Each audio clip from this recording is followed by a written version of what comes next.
Assalamualaikum warahmatullahi wabarakatuh.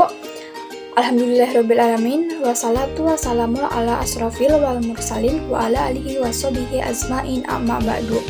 Salawat salam kita berikan kepada Nabi Muhammad SAW yang telah membawa kita dari zaman jahiliyah menuju zaman yang penuh ilmu pengetahuan seperti sekarang ini. Baiklah, saya Puputriani dari Ekonomi Syariah 2A. Saya akan menjelaskan materi tentang kedudukan dan fungsi hadis. Video ini guna memenuhi penilaian akhir semester mata kuliah Ulumul Hadis oleh Pak Hajin Mabrur. Baik, yang pertama ada pengertian hadis. Hadis yaitu sesuatu yang dipercakapkan dan dipindahkan dari seseorang kepada orang lain. Secara terminologi, hadis adalah segala ucapan, perbuatan, ketetapan, dan karakter Muhammad SAW setelah beliau diangkat menjadi nabi. Kedua, ada kedudukan hadis. Yang pertama, menguatkan dan menegaskan hukum yang terdapat dalam Al-Quran. Dan kedudukan hadis yang kedua, yaitu menguraikan dan merincikan yang global atau muzmal, mengkaitkan yang mutlak dan mentaksiskan yang umum. Kemudian, tafsil, takhid, dan taksis berfungsi menjelaskan apa yang dikehendaki Al-Quran.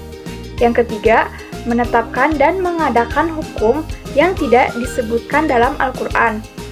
Hukum yang terjadi adalah merupakan produk hadis atau sunnah yang ditunjukkan oleh Al-Quran.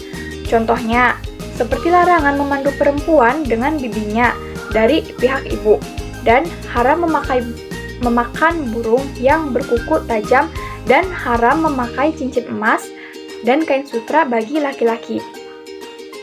Dan yang ketiga, ada pembagian hadis menurut sifat dan sanadnya. Yang pertama, ada hadis mutasil. Hadis mutasil dengan bahasa bersambung dan dengan istilah hadis yang sanadnya bersambung dari awal hingga akhir, baik marfu, nabi maupun mauquf sahabat. Dan dengan hukum, ada yang sahih, hasan, dan daif. Yang kedua, ada hadis musnad, bahasa yang disandarkan atau dinisbatkan dengan istilah sesuatu yang bersambung sanadnya, dan marfu disandarkan kepada Nabi Muhammad SAW dengan hukum ada yang sahih, hasan, dan daif. Yang ketiga, ada hadis mu'an'an. Dari bahasanya, yaitu dari dengan istilah hadis yang perawinya menggunakan kata an dalam sanadnya. Dengan hukum dihukumi mutasil dalam sanad jika memenuhi 3 syarat, yaitu perawinya adil, perawinya bukan termasuk mudalis, dan antara keduanya harus pernah bertemu. Yang keempat, ada hadis mu'anan dengan bahasa sesungguhnya atau bahwasanya, dengan istilah menggunakan hadis yang perawinya menggunakan kata ana, dengan hukum sama dengan hadis mu'anan. Yang kelima, ada hadis musalsal dengan bahasa sesuatu yang merangkai atau terangkai, dengan menggunakan istilah hadis yang berantai perawinya sehingga sampai kepada Rasulullah SAW ketika meriwayatkannya dalam keadaan serupa atau bersifat serupa, atau juga memakai perkataan serupa. Dengan hukum, jika memenuhi syarat-syarat hadis sahih, hadis musalsal ini mempunyai keunggulan tersendiri karena menunjukkan adanya kedabitan yang lebih baik. Yang keempat, ada struktur hadis. Yang pertama yaitu mukharij perawi, dan yang kedua ada perawi pertama dan terakhir, yang ketiga sanad, dan yang keempat matan. Selanjutnya ada pengertian mukharij perawi, perawi pertama dan terakhir, sanad, dan matan. Yang pertama ada pengertian mukharij. Mukharij adalah orang yang menyampaikan atau menuliskan dalam suatu kitab apa-apa yang pernah didengar dan diterimanya dari seseorang atau gurunya. Dan yang kedua, ada perawi hadis, adalah orang yang meriwayatkan hadis.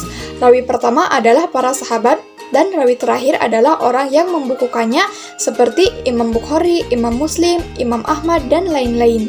Yang ketiga, ada pengertian sanad atau thorik, ialah jalan yang dapat menghubungkan matnul hadis kepada junjungan kita Nabi Muhammad SAW.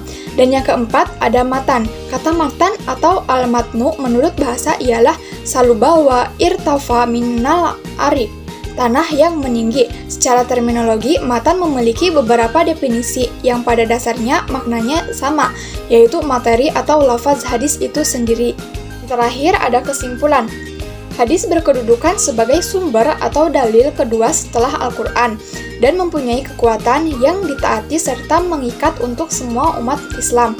Fungsi hadis yang utama adalah untuk menjelaskan Al-Quran. Bila kita lihat dari fungsinya, hubungan hadis dan Al-Quran sangatlah berkaitan, karena pada dasarnya hadis berfungsi menjelaskan hukum-hukum dalam Al-Quran dalam segala bentuknya sebagaimana disebutkan di atas.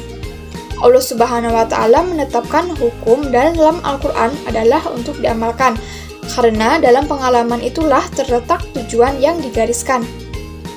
Demikian materi yang bisa saya sampaikan. Sebelumnya saya mohon maaf yang sebesar-besarnya apabila penyampaian tadi ada kesalahan kata. Terima kasih. Wabillahi taufiq wa hidayah. Wassalamualaikum warahmatullahi wabarakatuh.